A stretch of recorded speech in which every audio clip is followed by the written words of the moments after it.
Bismillahirrahmanirrahim. Assalamualaikum warahmatullahi wabarakatuh. Walhamdulillahi hamdan katsiran thayyiban mubarakan fih kama yuhibbu rabbuna wa yarda. Asyhadu an la ilaha illallah wahdahu la syarika lah wa asyhadu anna Muhammadan abduhu wa rasuluh sallallahu alaihi wa ala alihi wa ashabihi wa man tabi'ahum bi ihsanin ila yaumiddin. Amma ba'd. Ikhwan wa akhwat rahimani wa rahimakumullah.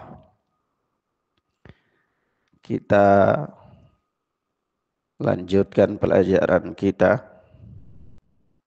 dengan pelajaran Aqidatus Salaf Ashabul Hadis oleh Al-Imam Abu Uthman As-Sabuni rahimana wa rahimahullah. Kita masih berada pada pembahasan tentang Al-Quran kalamullah ghairu makhluk.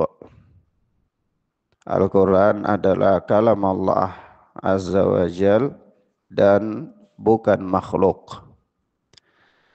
Kita sampai pada pembahasan berikut, itu kalau di buku antum itu yang syarahnya Syekh Abdul Aziz Ar-Rajihi itu halaman 96. Terjemahan itu ada halaman 96. Tapi kalau yang pakai kitabnya sama dengan punya anak, ini disyarah oleh Syekh Robi halaman 89. Naam.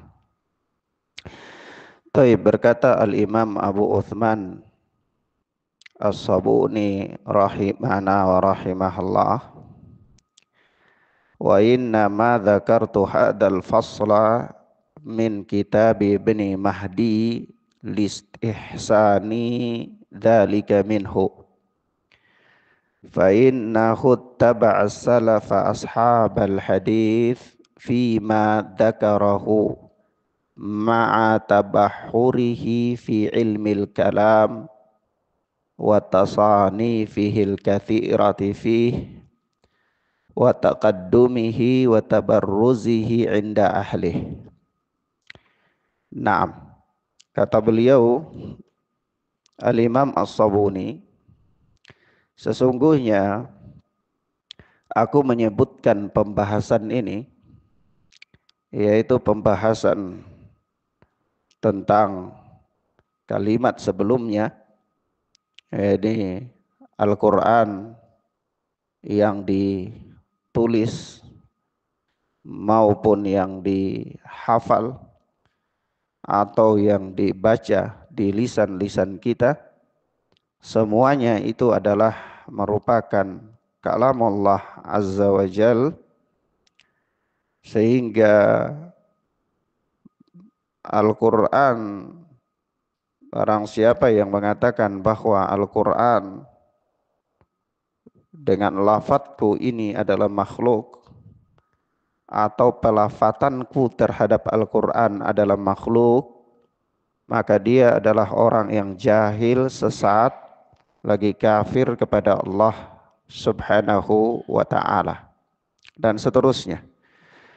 Nah, itu pembahasan tersebut atau kalimat tersebut adalah kalimat yang aku nukilkan dari kitab Ibnu Mahdi. Listihsani dzalika minhu, karena aku memandang baik ya hal tersebut ada pada beliau. Fa inna taba'a salafa ashabal hadis fima dzakarahu ma'a tabahhurihi fi ilmil kalam. Ya, karena dalam bab ini, bab Al-Quran adalah kalamullah, itu Ibnu Mahdi mengikuti salaf ashabul hadis. Fima dzakarahu ma'a tabahhurihi fi ilmil kalam. Dalam keadaan dia mempunyai ilmu yang luas dalam ilmu kalam. Wa tasani fihil katsirati fih. Dia juga mempunyai karangan-karangan yang banyak dalam ilmu kalam. Wa taqaddumihi wa tabarruzihi inda ahli. Dan dia adalah orang yang paling unggul dan paling terdepan dalam atau tentang ilmu kalam di kalangan para ahli kalam. Naam, yakni kalau bicara tentang ilmu kalam, di antara para tokoh-tokoh ahli kalam itu jika berhadapan dengan Ibnu Mahdi, maka Ibnu Mahdi ilmunya tentang ilmu kalam lebih luas dari mereka. Dan bahkan beliau mempunyai karangan-karangan yang spektakuler dalam ilmu kalam. Naam. Dan beliau mempunyai kedudukan terpandang dan paling terdepan kalau bicara tentang ilmu kalam dari para kalangan ahlul kalam sendiri. Nah, dalam kondisi demikian ini, dalam permasalahan akidah, permasalahan Al-Quran itu makhluk atau bukan makhluk, Ibnu Mahdi yang sedemikian dalamnya terhadap ilmu kalam, itu beliau menempuh jalan yang ditempuh oleh para salaf ashabul hadis, yaitu sebagaimana yang telah dinukilkan oleh Al-Imam As-Sabuni rahimana wa rahimahullah. Naam. Kemudian kata Al-Imam As-Sabuni, akhbarana Abu Abdillah Al-Hafidh rahimahullah qala qara'tu bi khatti Abi Amr Al-Mustamli sami'tu Aba Uthman Sa'id bin Ishkab Asy-Syashi yaqul sa'altu Ishaq bin Ibrahim bin Isabur anil lafzi bil Qur'an faqal la yanbaghi ayyunadhara fi hadha Al-Quran kalamullah ghairu makhluk. Kemudian kata beliau, telah mengabarkan kepada kami Abu Abdillah Al-Hafidh rahimahullah. Dia berkata, qara'tu bi khatti Abi Amr Al-Mustamli. Aku telah membaca tulisan atau buku yang ditulis oleh Abu Amr Al-Mustamli. Dia berkata, sami'tu Aba Uthman Sa'id bin Ishkab Asy-Syashi. Aku telah mendengar Abu Uthman Sa'id bin Ishkab Asy-Syashi yaqul berkata, sa'altu Ishaq bin Ibrahim bin Naisabur. Aku pernah bertanya kepada Ishaq bin Ibrahim di Naisabur. Ishaq bin Ibrahim ini adalah Ishaq bin Rahawai atau Rahuyah dalam kalangan ahlul hadis. Mereka menguatkan ya membaca namanya Ishaq bin Rahuyah. Naam. Beliau adalah termasuk salah seorang tokoh ahlul hadis. Beliau juga berada di antara barisan orang-orang yang ya Al-Imam Bukhari rahimana wa rahimahullah duduk di majelis mereka. Ishaq bin Rahuyah, Ishaq bin Ibrahim di Naisabur itu pernah ditanya anil lafzi bil Quran, tentang pelafatan Al-Quran. Faqal, la yanbaghi ayyunadhara fi hadza Al-Quran kalamullah ghairu makhluk. Kata Ishaq bin Ibrahim bahwa tidak pantas untuk memperdebatkan perkara ini. Ya, ini perkara ini sudah jelas. Tidak ada faedahnya lagi untuk diperdebatkan. Dan tidak ada lagi peluang untuk diperdebatkan. Sudah jelas bahwa Al-Quran kalamullah ghairu makhluk. Al-Quran itu adalah kalam Allah, bukan makhluk. Tidak usah mencari berbagai macam jalan dan tidak usah membuat berbagai macam asumsi untuk mengatakan bahwa atau masuk dalam pembahasan Al-Quran ini makhluk atau bukan makhluk. Lafadzku terhadap Al-Quran makhluk atau bukan makhluk. Tidak ada lagi peluang untuk itu. Tidak pantas untuk membahas yang demikian lagi. Karena para salaf ashabul hadis telah bulat dalam berkomitmen bahwa pembahasan tentang bab ini cukup sampai pada kalimat Al-Quran kalamullah ghairu makhluk. Al-Quran itu kalamullah, bukan makhluk. Itu saja sudah cukup. Itu saja sudah cukup. Nah, mafhum ya ikhwan? Nah, ini metode yang ditempuh oleh para imam-imam dari kalangan ashabul hadis. Dan metode ini adalah metode yang sudah baku di kalangan mereka. Metode yang sudah baku di kalangan para a'immatul huda, para imam-imam ahlul hadis. Naam. Ikhwanna fid din azzani Allahu wa iyyakum. Kenapa demikian? Ya karena permasalahan paling terpenting sebagaimana yang sudah ana pernah nukilkan dan nanti disebutkan lagi beberapa keterangan para ulama tentang hal tersebut, bahwa di dalam pembahasan akidah kita cukup menempuh jalan yang telah ditempuh oleh para salaf. Kita berhenti pada apa-apa yang para salaf tidak masuk untuk membahasnya, ya. Dan jangan suka memperdalam membahas sesuatu yang para salaf tidak membahasnya. Para salaf tidak apa? Membahasnya. Nah, sebab itu ada ya beberapa nasihat dari para salaf, di antaranya ya dari para imam-imam ahlul hadis.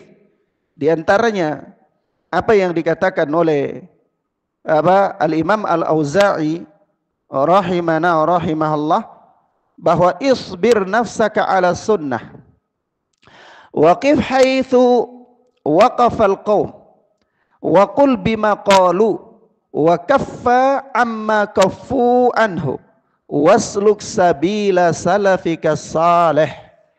Kata Imam Al-Auza'i rahimana wa rahimahullah, sabarkan dirimu di atas sunnah, berhentilah pada apa-apa yang para salaf berhenti padanya, dan berucaplah dengan apa-apa yang diucapkan oleh para salaf. Ya, na'am, wa kaffa amma kaffu anhu, dan tahanlah dirimu dari apa-apa yang para salaf menahan diri mereka darinya. Na'am, wasluk sabilaka salafika salih, dan tempuhlah jalan para salafmu yang saleh. Na'am. Nah, ini nasihatnya Al-Imam Al-Auza'i rahimana wa rahimahullah. Kenapa ya ikhwan? Karena alasan paling terpentingnya, alasan yang paling mengena bagi kita adalah apa yang dikatakan oleh Al-Imam Ibn Rajab Al-Hambali di dalam Fadlul Ilmi Salaf alal Khalaf. Kata beliau, fala yujad fi kalami man ba'dahum min haqqin illa wa huwa fi kalamihim mawjudun bi awjaz lafdin aw akhsar ibarah. Yaitu tidaklah didapati satu ucapan pun berupa kebaikan dari para khalaf, dari orang-orang yang datang belakangan, melainkan hal tersebut telah ada pada ucapan para salaf dengan ungkapan yang lebih singkat dan lafaz yang lebih fasih. Ya, Nah, jadi kalau kita masuk dalam pembahasan, lebih-lebih lagi pembahasan akidah, jangan coba-coba untuk membuat metode-metode baru atau mencoba untuk melakukan pembahasan terhadap sesuatu yang para salaf meninggalkan membahasnya. Mafhum ya ikhwan? Kenapa? Karena prinsipnya adalah para salaf ilmunya jauh lebih dalam. Para salaf tentu lebih bertakwa. Para salaf lebih mengerti jalan keselamatan. Sehingga tidaklah didapati satu kalimat atau satu pembahasan tentang kebaikan dari orang-orang belakangan, melainkan pasti para salaf sudah pernah membahasnya dengan kalimat yang lebih ringkas dan pembahasan yang lebih bagus. Ya, sehingga benarlah kata Al-Imam Al-Auza'i, sabarkan dirimu di atas sunnah, berhentilah pada apa yang para salaf berhenti padanya, berucaplah dengan apa yang diucapkan oleh para salaf. Kalau para salaf tidak mengucapkannya, jangan engkau ucapkan. Kalau para salaf tidak membahasnya, jangan engkau berusaha berdalam-dalam untuk membahasnya. Ya, kenapa? Wasluk sabilaka salafika saleh. Tempuhlah, cukup bagi engkau untuk tempuh perjalanan para salafmu yang saleh. Nah, sebab itu metode yang paling bagus ya untuk menempuh jalan keselamatan di dalam permasalahan apa saja. Apakah permasalahan fikih, lebih-lebih lagi permasalahan ibadah.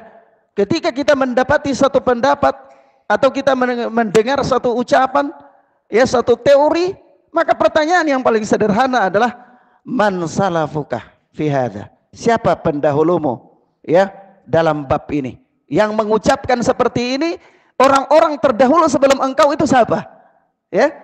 Nah, sebab itu ketika Al-Alama Albani rahimana wa rahimahullah, beliau mendiskusikan hadis Abu Hurairah radhiyallahu taala anhu yang mengatakan bahwa idza sajada ahadukum falyabruk fala yabruk kama yabrukul ba'ir wal yada' yadayhi qabla rukbatayhi.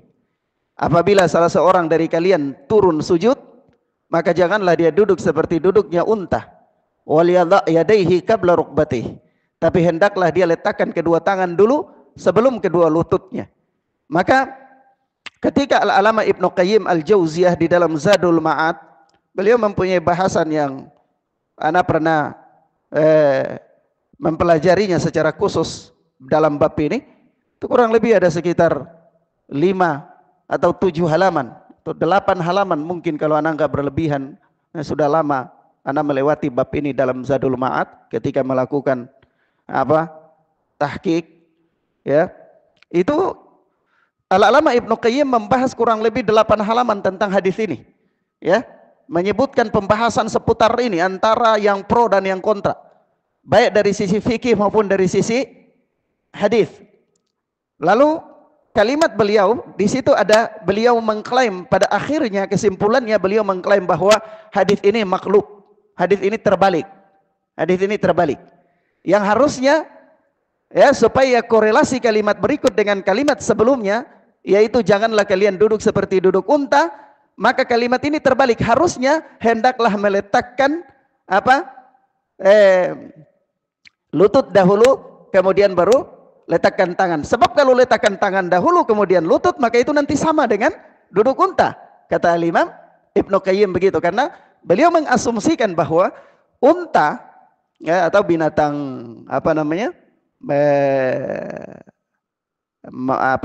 mamalia ya, binatang kambing, sapi, unta itu golongannya apa? Mamalia ya. Nah, kita harus belajar biologi lagi nih. Taib. Nah, ini apa? Itu dua kaki bagian depan itu dianggap tangan. Dua kaki bagian belakang dianggap kaki. Jadi kalau hewan itu dia duduk, dia letakkan mana duluan? Dia patahkan bagian depannya dulu, dia tekan begitu sampai sudah duduk bagian depan, baru bagian belakang ikut duduk. Nah, korelasinya kalimat mengatakan jangan duduk seperti duduk unta. Berarti kalau dia letakkan tangan dulu baru lututnya, berarti ini sama. Maka berkata Ibnu Qayyim Al-Jauziyah, ini makhluk terbalik. Pertanyaan paling sederhana yang dilakukan oleh Al-Alama Albani begini, kalau begitu siapa yang mendahului Ibnu Qayyim dalam mengatakan ini? Ya. Siapa yang mendahului Ibnu Qayyim dalam mengatakan hadis ini makhluk? Nah, tidak ada. Ternyata kalau pembahasan para salaf belum kita dapati orang-orang di atas Ibnu Qayyim yang menghukumi hadis ini apa? Maqlub. Wallahu a'lam bissawab. Mafhum ya ikhwan? Taib. Ini diskusi ilmiah baik dalam bidang fikih maupun dalam bidang hadis. Maka pertanyaannya sederhana. Pertanyaan Al-Alama Albani rahimahullah, sudah oke lah khair. Pembahasan panjang lebar. Pertanyaan sederhana saja. Siapa pendahulu Ibnu Qayyim dalam bab ini? Bab menghukumi hadis ini apa? Maqlub. Itu siapa? Padahal kalau kita lihat ya, kalangan para salaf terdahulu, mereka sendiri berselisih karena perselisihannya itu kaki unta yang mana, tangan unta yang mana. Ya. Perselisihannya di situ. Tapi bukan ini pembahasannya ya, bukan ini pembahasan yang ingin Ana sampaikan kepada antum. Tetapi yang ingin Ana sampaikan di sini adalah cukupkan diri dengan apa yang para salaf cukupkan. Berhentilah pada apa yang para salaf berhenti. Ya, berucaplah dengan apa yang para salaf berucap. Tidak boleh berucap dengan apa yang para salaf tidak berucap tentangnya. Kenapa? Karena tidaklah didapati suatu kebaikan yang ada di orang-orang belakangan, melainkan para salaf pasti telah mendahului kita dalam kebaikan tersebut. Kalau ada sebuah pendapat, sebuah ijtihad, sebuah kesimpulan hukum, maka pasti para salaf punya pendapat di dalamnya. Hanya saja mereka mungkin punya kalimat yang lebih ringkas dan lebih luas kalau dibahas ketimbang orang-orang belakangan. Nah, mafhum ya ikhwan? Ini metode yang harus dipegang. Ini metode yang harus dipegang bagi orang-orang yang mengklaim dirinya bahwa ana salafi. Saya adalah seorang salafi. Dia harus berjalan di atas metode ini. Dia harus berjalan di atas metode ini. Dan jangan ta'ammuk, jangan berlebih-lebihan membahas sesuatu yang para salaf tidak membahas. Ya. Jangan membahas berdalam-dalam membahas sesuatu yang para salaf tidak membahasnya. Jangan melakukan metode-metode yang para salaf tidak melakukannya. Mafhum ya ikhwan? Cukupkanlah dirimu dengan apa yang telah ditempuh oleh para salafuna as-saleh. Meskipun bagi engkau mungkin ini baik, ya, tapi kita katakan jalan yang paling baik untuk mendekatkan diri kepada Allah adalah jalan yang ditempuh oleh para salaf. Jalan yang ditempuh oleh para salaf. Gak usah buat metode-metode baru. Gak usah terlalu banyak berkreasi di dalam agama. Ya, naam. Taib. Mafhum ya? Nah, kemudian ikhwanna fid din azani Allah wa iyyakum. Di sini Al-Imam As-Sabuni rahimahullah menukilkan pendapat daripada Ibnu Mahdi. Nah, di mana Ibnu Mahdi ini sangat ahli dalam ilmu kalam. Ingin memberikan asumsi bahwa para tokoh ilmu kalam saja yang telah mencapai puncaknya dalam ilmu kalam itu toh akhirnya di bidang akidah dia berbalik menempuh jalan yang ditempuh oleh para salaf ashabul hadis. Nah, mafhum ya ikhwan? Loh, kalau para tokoh yang telah mencapai puncak di dalam ilmu kalam mereka beralih kepada akidah ashabul hadis, lalu bagaimana kerucut-kerucut dalam ilmu kalam? Harusnya mereka menempuh jalan para tokoh mereka, yaitu kembali kepada manhaj salaf dalam permasalahan tersebut. Naam. Baik. Mafhum ya ikhwan? Kemudian Ishaq bin Rahuyah itu beliau memberikan kaidah bahwa la yanbaghi ayyunadhara fi hadha. Al-Qur'an kalamullah ghairu makhluk. Tidak pantas untuk memperdebatkan permasalahan ini lagi. Sudah finish. Di kalangan para salaf sudah finish. Tidak ada di kalangan para sahabat ridwanullahi alaihim ajmain yang mereka berdalam-dalam dalam membahas persoalan ini. Tidak ada lagi. Ini persoalan-persoalan yang baru muncul belakangan. Jadi tidak pantas untuk masuk di dalamnya. Ya. Nah, mafhum ya ikhwan? Sampai di sini paham? Baik. Di sini ana ingin berikan catatan bahwa kepada kita semua tentunya para penuntut ilmu, ya, para salafiyun, ya, bahwa kalau di zaman ini jangan suka terlalu euforia dengan setiap perkara baru yang muncul. Setiap perkara baru yang muncul euforianya terlalu besar, ya. Suka sibuk dengan hal-hal kekinian yang lagi tren, yang lagi viral, ya, perdebatan antara seorang ahli kalam dengan seorang ahli bid'ah, dua-duanya sama-sama ahli bid'ah, ya. nanti seorang ahli bid'ah ada menang, wah dipuji-puji oleh para salafiyun. Bersama-sama ahli bid'ah. Begitu dia sudah tingkatnya, sudah naik, sudah tinggi posisinya, baru keluar taringnya, kebid'ahannya, kecewa. Aduh ini tidak bisa orang ahli bid'ah. Mau sudah terlanjur tinggi, terbang, sudah punya sayap. Ya, nggak bisa lagi dikembalikan. Maka kita terjebak dengan persoalan-persoalan kekinian. Kalau sudah dalam kondisi demikian, cukup saja kita menggunakan metode para salaf. Ini pernah nggak dibahas oleh para salaf? Pernah nggak para salaf berdalam-dalam dalam pembahasannya? Pernah nggak para salaf berbicara tentang masalah ini? Kalau seandainya para salaf berbicara, sudah cukup di situ. Oh ini para salaf nggak pernah ya membahasnya berdalam-dalam. Suka berhenti, cukup berhenti dari situ. Ya, nah supaya kita tidak disibukkan oleh narasi-narasi yang dibangun belakangan untuk membuat kita secara tidak sadar jauh keluar dari perjalanan yang telah ditempuh oleh para salafuna as-saleh. Naam. Baik, mafhum ya ikhwan? Baik. Kemudian selanjutnya berkata Al-Imam As-Sabuni rahimana wa rahimahullah. Wa dzakara Abu Ja'far Muhammad bin Jarir At-Tabari rahimahullah fi kitabihil I'tiqad.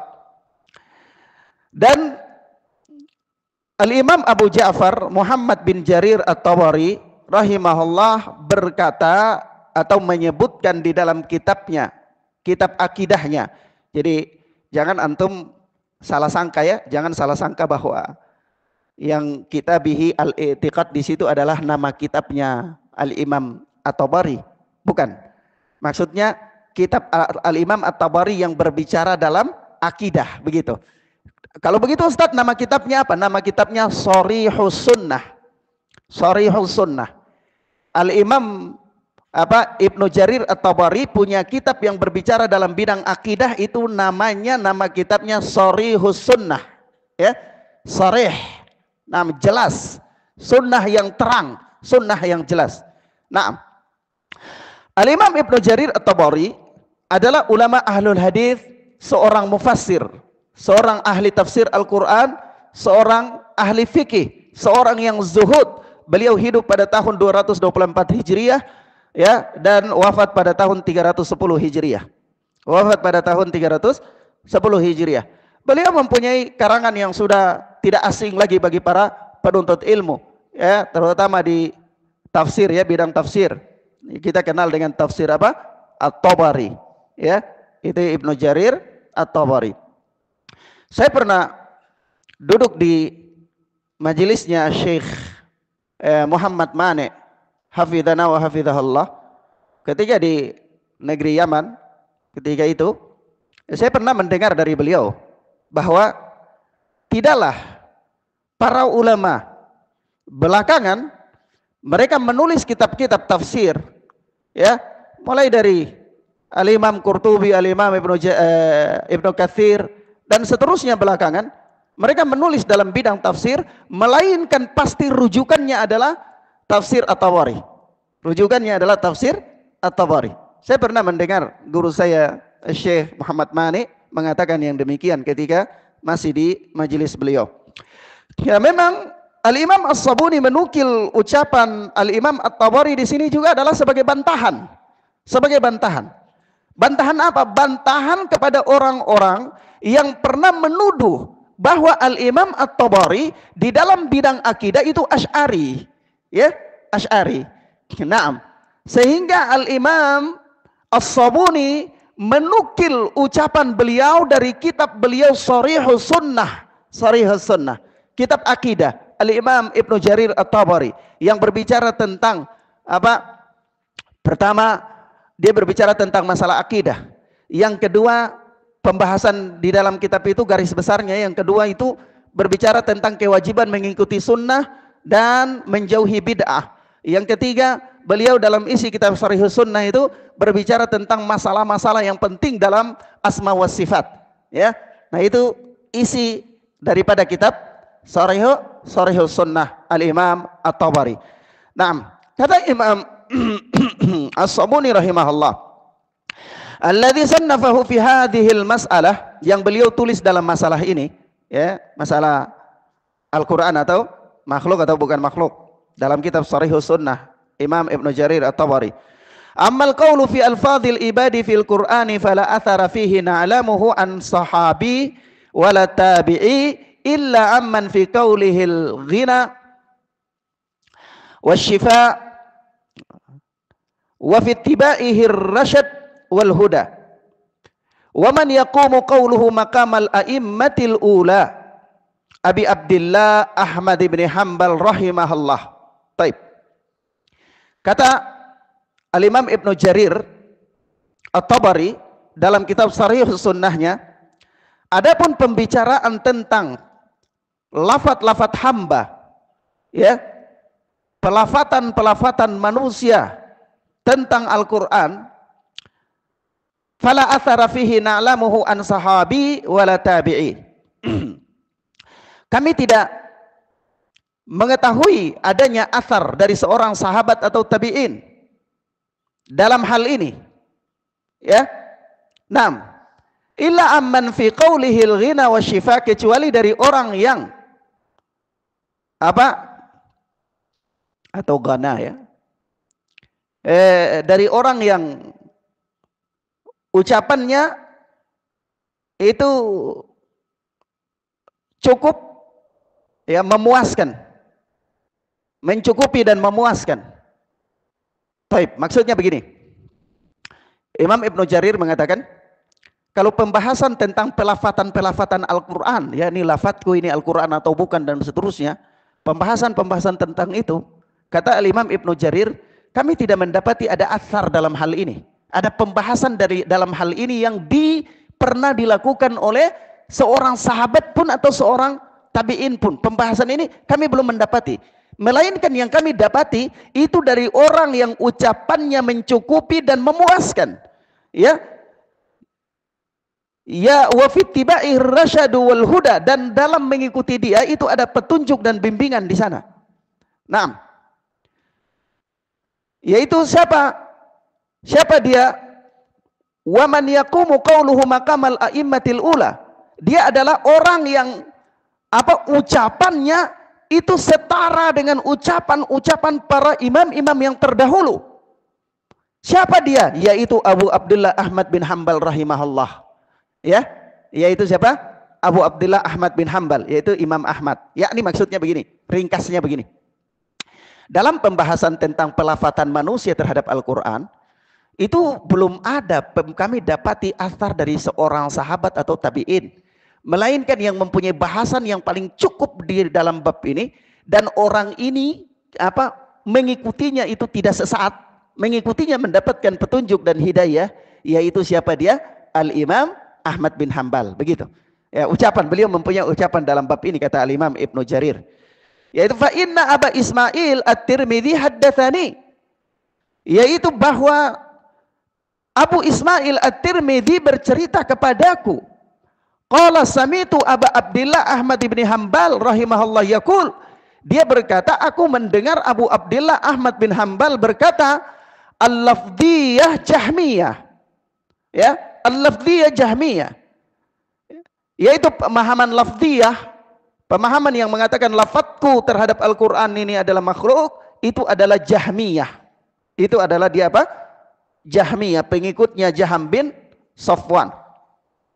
Qala Allah Ta'ala, Allah yang maha tinggi berfirman, fa'ajirhu hatta yasma'a kalam Allah, maka lindungilah dia sampai dia mendengar kalam Allah. Mimman yasma', dari siapa dia mendengar? Allah. Itu jawabannya sudah. Ini dalilnya. Iya. Naam. Mafhum ya ikhwan? Taib. Jadi begini, kalimat Al-Imam As-Sabuni ini memberikan asumsi, memberikan narasi kepada kita. Nah, ini satu permasalahan ya ikhwan. Permasalahan terpenting itu begini. Orang ketika dia membangun sebuah argumen, itu sudah lazim untuk dia membuat sejumlah stigma. Ya, dia membuat sejumlah narasi untuk menguatkan, mempertahankan argumennya. Iya. Baik itu argumennya itu menyimpang atau tidak, tapi yang jelas pasti ada narasi, ada stigma yang dibuat untuk menguatkan apa yang dia yakini. Ya. Maka ketika Al-Imam Ibnu Jarir At-Tabari ada indikasi di fitnah bahwa beliau dalam hal ini menyeleweng dari manhaj salaf, beliau mempunyai kaidah, mempunyai kitab yang di dalam masalah ini justru bukan beliau mengeluarkan kalimat-kalimat baru atau pendapat-pendapat baru, tapi beliau cukupkan dengan menukilkan apa yang dikatakan oleh Imam Ahmad, yaitu memberikan stigma kepada kita. Ya, narasi ini memberikan pemahaman kepada kita bahwa apa yang diyakini oleh Al-Imam Ibnu Jarir At-Tabari itulah yang diyakini oleh Al-Imam Ahmad bin Hambal rahimahullah. Baik, begitu, paham ya? Nah, maka apa yang diyakini oleh Al-Imam Ahmad itu di mana? Yaitu yang diceritakan oleh Abu Ismail At-Tirmidzi kepada Al-Imam At-Tabari. Yaitu apa kata Abu Ismail At-Tirmidzi? Bahwa aku pernah mendengar Abu Abdullah Ahmad bin Hambal berkata, lafdiyah, pemahaman lafadku ini adalah Al-Quran, itu adalah pemahaman Jahmiyah. Kenapa? Karena Allah berfirman, fa'ajirhu hatta yasma'a kalam Allah. Lindungilah dia sampai dia mendengarkan kalam Allah. Pertanyaannya, mimman yasma', dari siapa dia dengar? Dari orang yang membaca? Apakah dari Allah? Dari Allah. Ayat mengatakan yasma' kalam Allah, mendengar kalam Allah. Ya. Nah, bukan yasma' kalam fulan, bukan. Atau yasma' makhluk Allah, atau yang misalnya tidak, bukan itu. Tapi yasma' kalam Allah, dia mendengar kalam Allah Azza wa Jal. Baik. Sampai di sini antum paham ya, ikhwan? Mafhum ya? Baik. Kemudian qal thumma sami'tu jama'atan min ashabina la ahfadhu asma'ahum yadhkuruna. Ini Imam Ibnu Jarir ya, ini Ibnu Jarir masih berkata. Ibnu Jarir masih berkata di mana? Di dalam kitabnya Sharihus Sunnah. Sami'tu jama'atan min ashabina la ahfadhu asma'ahum yadhkuruna anhu radhiyallahu anhu atau rahimahullah annahu kana yaqulu man qala lafzi bil Qur'ani makhluqun fahuwa jahmi wa man qala ghairu makhluqin fahuwa mubtadi. Yaitu kemudian aku mendengar dari sejumlah ya sahabat-sahabat kami yang aku tidak hafal nama-nama mereka. Ya, ini sangat banyaknya. Sangat banyaknya. Antum tahu Ibnu Jarir. Ibnu Jarir itu hafalannya luar biasa ya. Ulama-ulama dulu tuh mengandalkan apa? Hafalan. Ya, catatan-catatan mereka itu membantu saja. Tapi keumuman ilmu mereka itu ada di dada-dada mereka. Ya. Tapi kalau kita sekarang ini mengandalkan mengandalkan apa? Bukan kitab juga, kita nggak punya kitab. Antum punya berapa kitab di rumah? Hah? Sudah baca berapa buku di rumah? Tidak punya. Ngaji dari jenggot belum ada sampai jenggot sudah panjang. Ya, dari jenggotnya belum putih sampai sudah putih. Tapi di rumah nggak punya buku, nggak punya buku. Jadi apa yang kita andalkan? Ya, Mbah Google yang kita andalkan. Sekarang ada yang lebih canggih lagi, apa? ChatGPT, ya, ChatGPT yang kita andalkan. Ya, Masya Allah, ChatGPT satu saat apa sit down, ilmu kita hilang semuanya. Ya, nah, maka ya kan azan ya Allah wa iyyakum. Ya, para ulama dulu itu mengandalkan apa? Hafalan-hafalan mereka. Ya, jadi Al-Imam Ibnu Jarir At-Tabari yang hafalannya begitu kuat saja, karena saking banyaknya para ulama yang berpendapat dalam bab ini, sampai beliau nggak hafal nama-nama mereka. Sampai beliau apa? Nggak hafal nama-nama mereka. Ya, beliau mengatakan bahwa aku mendengar deh sejumlah sahabat-sahabat kami, sahabat-sahabat Ibnu Jarir itu bukan apa? Bukan tukang apa? Jual pisang goreng di pasar, ya. Nah, orang itu dia berteman sesuai dengan level dia. Kalau misalnya macam anak ini katakan, saya mendengar dari sahabat-sahabat saya, itu nggak bisa jadi dalil. Kenapa? Kan pertanyaannya, siapa Anda? Ya, kalau Anda cuman sekedar guru TK, berarti teman-teman Anda siapa? Ya selevel guru-guru TK. Ya. Atau seorang pedagang di pasar dia mengatakan, saya mendengar dari teman-teman saya. Berarti siapa ini dia? Teman-temannya ya pasti para pedagang di pasar, nggak memberikan efek. Ya. Tapi kalau Al-Imam Ibnu Jarir At-Tabari mengatakan, saya mendengar dari teman-teman saya, berarti siapa mereka? para ulama-ulama besar, karena posisi beliau ini ulama besar, begitu. Ya, tidak mungkin dia berteman dengan orang-orang yang gak selevel dengan dia. Nah, inilah pentingnya teman ya, pentingnya teman. Maka dari itu ya, kita apa? Ada hadis yang paling tuh dinul mar'i ala khalilih falyanzur man yukhalil. Agama seorang itu dilihat dari teman duduknya. Maka hendaklah setiap orang memperhatikan siapa teman gaulnya itu, siapa teman gaulnya. Ini penting. Maka Al-Imam Ibnu Jarir cukup dengan mengatakan saya mendengar dari sahabat-sahabat saya itu sudah cukup. Sudah jadi dalil. Sudah cukup. Ya. Nah, tapi kalau misalnya saya mengatakan saya mendengar dari teman-teman saya itu sudah cukup apa belum? Belum cukup. Siapa kita? Nanti siapa kita, bagaimana pergaulan kita, dengan siapa kita berteman ya, dan seterusnya. Taib. Kemudian apa ya, kawan? La hafadhu asma'ahum, saya tidak menghafal nama-nama mereka. Yadhkuruna anhu, mereka menyebutkan dari Imam Ahmad. Anhu di sini, domirhu di sini kembali kepada Imam Ahmad. Ya, ini mereka menyebutkan dari Imam Ahmad, yaitu dari pendapat Imam Ahmad bin Hanbal. Annahu kana yaqul, bahwa Imam Ahmad berkata, man qala lafzi bil Quran makhluk, barang siapa yang berkata lafadzku terhadap Al-Quran adalah makhluk, fa huwa jahmi, maka dia adalah seorang jahmi, seorang pengikut Jaham bin Safwan. Wa man qala ghairu makhluk, dan barang siapa yang mengatakan bukan makhluk, fa huwa mubtadi, dia juga ahli bid'ah. Maksudnya begini, pembahasan tentang Al-Quran itu cukup saja kita katakan begini, Al-Quran kalamullah ghairu makhluk, itu sudah cukup. Ketika kita berta'amuk membuat narasi-narasi baru, membuat metode-metode baru, ya, untuk menyesatkan orang dengan mengatakan lafadzku terhadap Al-Quran ini adalah makhluk, itu sesat. Karena tidak ada pernah pembahasan seperti itu di kalangan para salaf. Ini pasti pengikut Jaham bin Safwan, yang hakikatnya dia ingin mengatakan Al-Quran makhluk, tapi dia masih takut-takut, sebagaimana yang sudah saya jelaskan. Akhirnya dia datang dengan metode yang baru. Ya, mahfum ya? Paham ya? Nah, begitulah cara orang melegalkan penyimpangan. Orang melegalkan penyimpangan dia tidak terang-terangan, karena kalau terang-terangan itu ketahuan. Ya, jadi dia datang dengan metode-metode yang baru. Dia membangun narasi-narasi yang menyimpang. Ya, nah. Tapi kalau seandainya dia katakan begini, lafadzku terhadap Al-Quran ini bukan makhluk, ini sesat. Kita katakan dia sesat. Kenapa dia sesat? Karena dia memasuk di dalam pembahasan yang para salaf tidak bahas, pasti sesat. Masuk dalam pembahasan yang para salaf tidak bahas, itu sesat. Kenapa? Laukana khairan la sabakuna ilaih. Kalau seandainya itu bagus pembahasannya, pasti para salaf sudah mendahului kita dalam membahasnya. Ya. Dan kita yakin, kita sepakat bahwa jalan yang paling selamat itu jalannya siapa? Para salaf. Jalan yang paling mendekatkan diri kepada Allah adalah jalan siapa? Para salaf. Agama yang paling baik adalah agama yang ditempuh oleh para salaf. Ketika Anda menempuh satu jalan yang telah tidak ditempuh oleh para salaf, Anda melakukan suatu metode yang tidak dibahas oleh para salaf, rentan Anda sesat apa tidak? Sesat.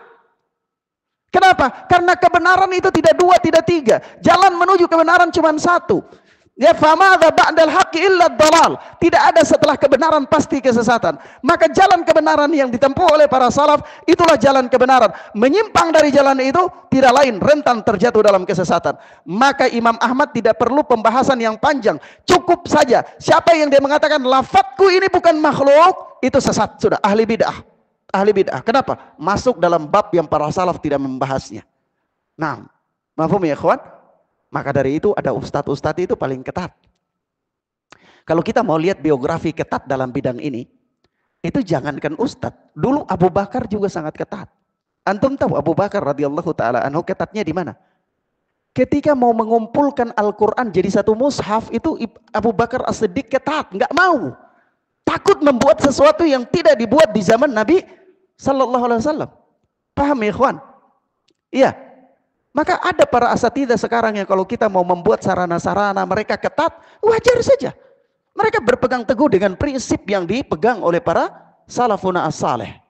Iya, mafhum ya ikhwan? Mereka tidak mau membuka peluang untuk terjadinya banyak inovasi-inovasi baru, ya, di dalam manhaj dakwah. Nah, mafhum ya ikhwan? Baik. Ilahuna naktafi bihadzal dars ya ikhwan. Di sini ada pembahasan menarik yang kita perlu bacakan lagi, tapi ya nanti insyaallah kita lanjutkan pada pertemuan berikutnya. Jadi ini anak ingin katakan ya ikhwan, Apa yang disebutkan oleh Al-Imam As-Sabuni ini adalah dalil-dalil penguat terhadap akidah yang dipegang oleh para ashabul hadis dalam pembahasan Al-Quran adalah kalamullah. Intinya adalah ya kawan, intinya itu kita ulang-ulang lagi, cukupkan diri dengan apa yang para salaf, cukupkan mereka padanya, berkatalah dengan apa yang para salaf berkata dengannya, ya, dan ikutilah jalan yang telah ditempuh oleh para salafuna as-saleh. Sebab itu ya ikhwan, dalam permasalahan-permasalahan sepele saja, karena dalam rangka mengikuti jalannya para salaf ini, terkadang para ulama berselisih pendapat, padahal masalah fikih. Seperti masalah apa? Seperti masalah membuat garis di saf salat supaya lurus. Itu saja para ulama berselisih. Karena seperti ada sebahagian para fuqaha seperti Al-Alama Ibnu Utsaimin mengatakan ini sarana sehingga apa ini untuk meluruskan. Tapi Al-Alama Albani mengatakan ini enggak ada di zaman Nabi. Enggak ada di zaman Nabi. Jadi wajar saja. Coba antum bayangkan, anak enggak ingin masuk dalam bab ini ya, bukan pembahasan, tapi anak ingin memberikan contoh konkret bagaimana para ulama berpegang dengan peninggalan para salaf. Paham ya ikhwan? Ya, bukan mana yang rajih dan tidak ya dalam bab fikih ya. Nah, tetapi tentang apa? Bagaimana mereka komitmen dalam bersungguh-sungguh menjaga apa yang dijaga oleh para salaf, tidak mau membuat sesuatu yang tidak dibuat di zaman para salaf. Begitu. Mafhum ya, kawan?